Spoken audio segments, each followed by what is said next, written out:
Senhor, nesta noite em que nos reunimos, em nome de Deus, em nome de Jesus, em nome de Maria Santíssima. Sabemos que as nossas súplicas são aquelas súplicas fervorosas de fé, de vontade de amar, de vontade de servir. E nessa certeza que os nossos corações estão unidos, nossos pensamentos estão direcionados, que nossa vontade é uma boa vontade. Então, Senhor, Pai Santíssimo de misericórdia, de amor, de confiança em nós, porque Tu depositaste para cada um de nós um compromisso que haveremos de cumprir mais cedo ou mais tarde.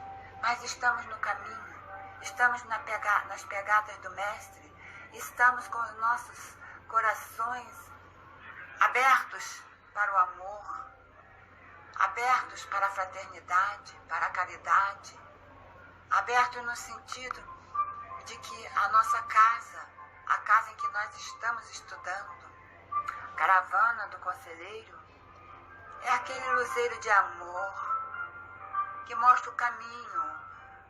Nós precisamos de ter a boa vontade, o desejo de trilhar o caminho do bem. Também pedimos por todos aqueles que necessitam de ser encaminhados, que ainda não compreendem as leis que nós precisamos entender, que são as leis divinas.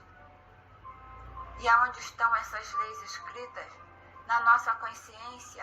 Então é necessário dar um passo à frente no conhecimento da espiritualidade, no estudo da nossa doutrina esclarecedora, confortadora, motivadora. E assim, Senhor, temos a certeza de que dentro desta vibração, desta união, nós podemos vibrar, colocar nossos corações abertos para a lição da noite de hoje e ter a certeza que os guias e mentores espirituais estão de mãos dadas junto a nós, estão unidos no nosso pensamento, estão unidos com a nossa vontade de aprender, de evoluir, de crescer, de amar ao próximo como a nós mesmos. Paz e bem, paz e luz e muita esperança, sabendo que Deus está no comando, que Jesus está no leme, que Maria Santíssima nos agasalha constantemente. Fé, confiança e esperança. Graças. Boa noite, irmãos caravaneiros. Nos estudos anteriores, as nossas irmãs Clara e Leila falaram sobre o casamento. O meu assunto do estudo de hoje é o divórcio. O divórcio é a lei humana que tem por objetivo separar legalmente o que já de fato está separado. Não é contrário à lei de Deus, pois que apenas reforma o que os homens han feito, e só é aplicável nos casos em que não se leva em conta a lei divina, quer dizer, o casamento realizado por afeição mútua. No item 1 do Evangelho segundo o Espiritismo, diz que as multidões, além das multidões que estavam reunidas em torno de Jesus, apareceram também os fariseus e vieram ter com Jesus para o tentarem. E lhe disseram: será permitido a um homem despedir sua mulher por qualquer motivo?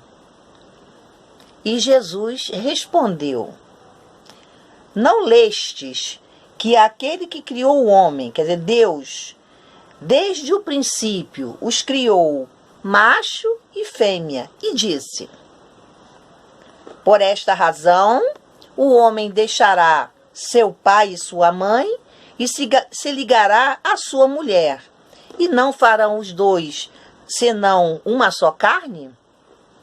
Assim, já não são duas, mas uma só carne. Não separe, pois, o homem o que Deus juntou. Quando essa união não é perfeita, quer dizer, o casamento, quando não dá certo, não é perfeito, e o casal já está separado, o divórcio faz-se necessário.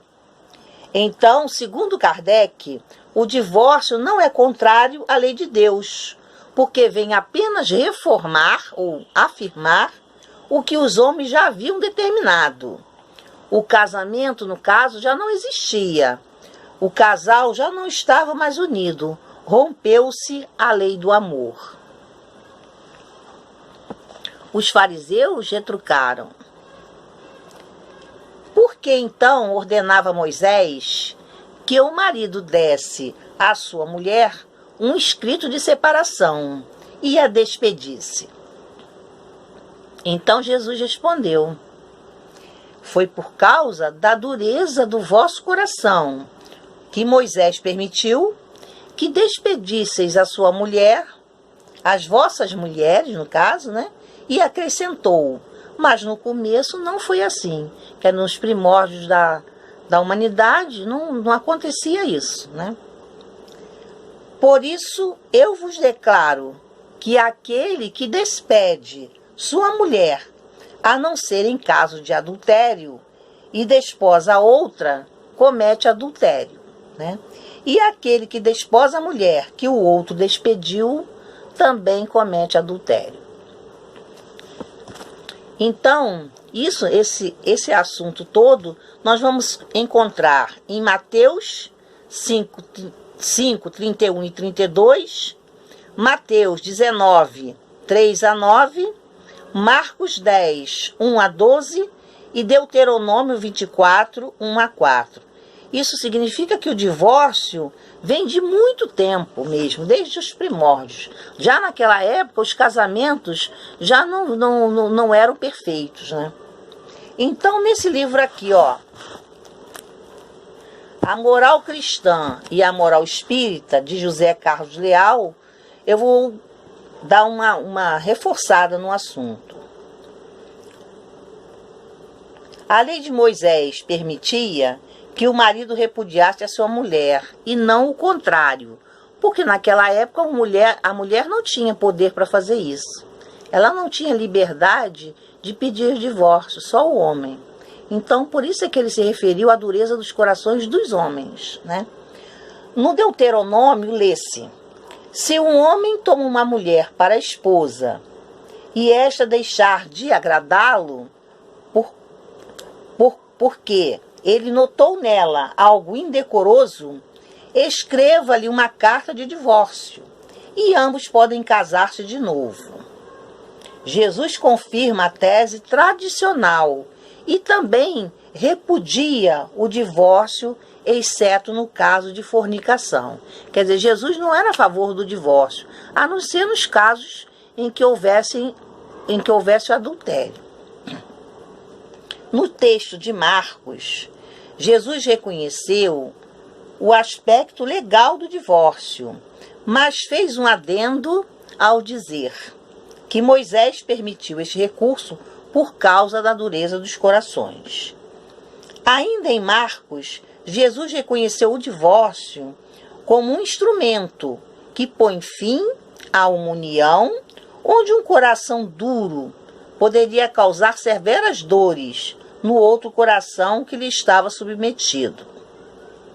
Muitos casamentos há em que a vida em comum é um terrível martírio para um ou para ambos os cônjuges. E manter este casamento, ao invés de ajudar o progresso espiritual das pessoas, né, do casal no caso, né, pode criar entre ambos uma dívida muito maior. Então, para que evitar este problema, o melhor seria aplicar o divórcio, né?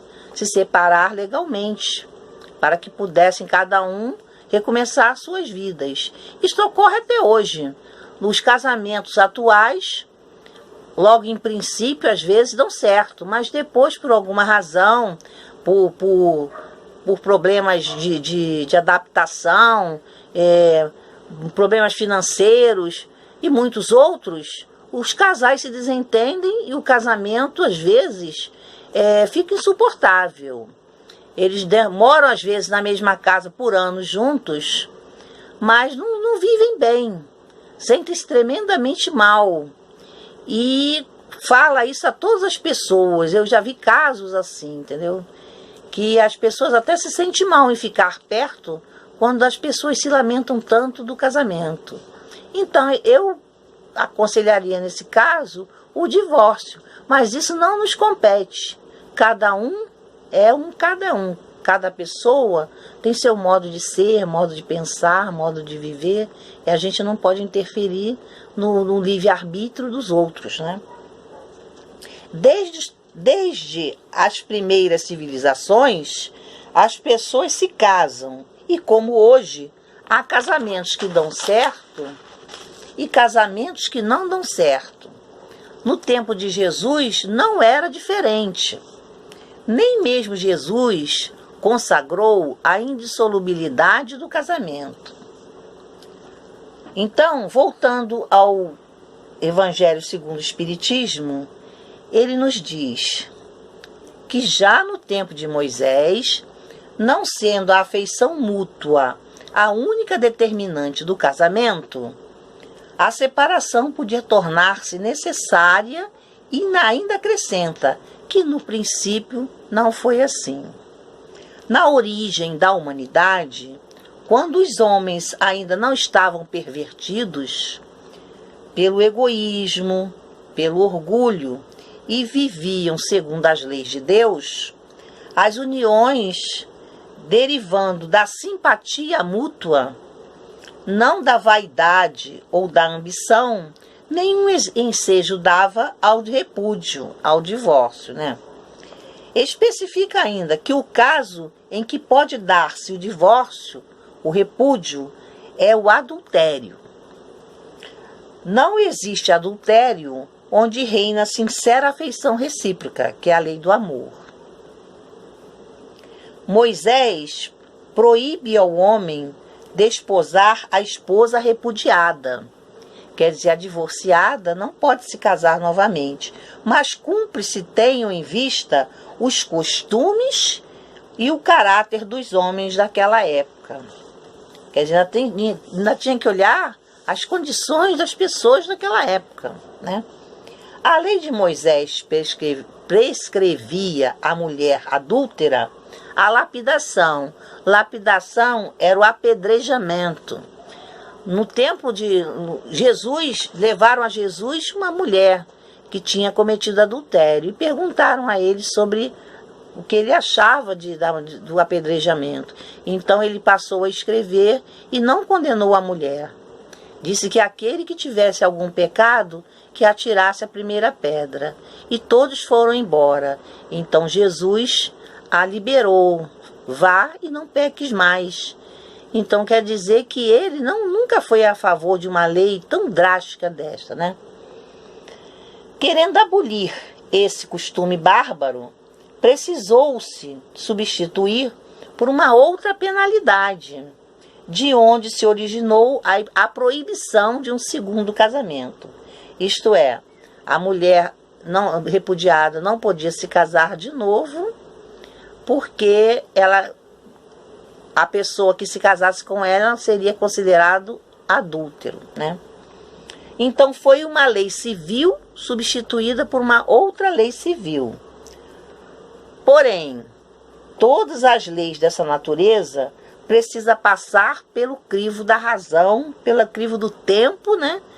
Porque ela se modifica de acordo com as necessidades da civilização, as necessidades das pessoas, do tempo, as mudanças que ocorrem durante a passagem da vida, né? As necessidades vão se modificando. Então as leis também precisam ser modificadas. Cada país possui suas leis e seus costumes. Como a dona Leila falou, nós aqui tivemos primeiro o casamento na igreja, que era considerado, depois o casamento civil, depois os dois, e hoje em dia nem mais isso estão fazendo. As pessoas passaram a viver juntos, e enquanto o casamento dura, né, enquanto a afeição existe, estão se dando bem, ficam juntos. Ou às vezes depois até se casam. Mas enquanto isso não acontece, estão lá vivendo tranquilamente juntos. Mas se houver necessidade, eles se separam e iniciam uma nova vida com outras pessoas diferentes, né? Desculpem, irmãos, minhas falhas. Ainda sou aprendiz, né? Bem, agora, depois de falar sobre divórcio, que para mim é uma grande dificuldade, é uma coisa que eu sempre tive dificuldade de entender, né?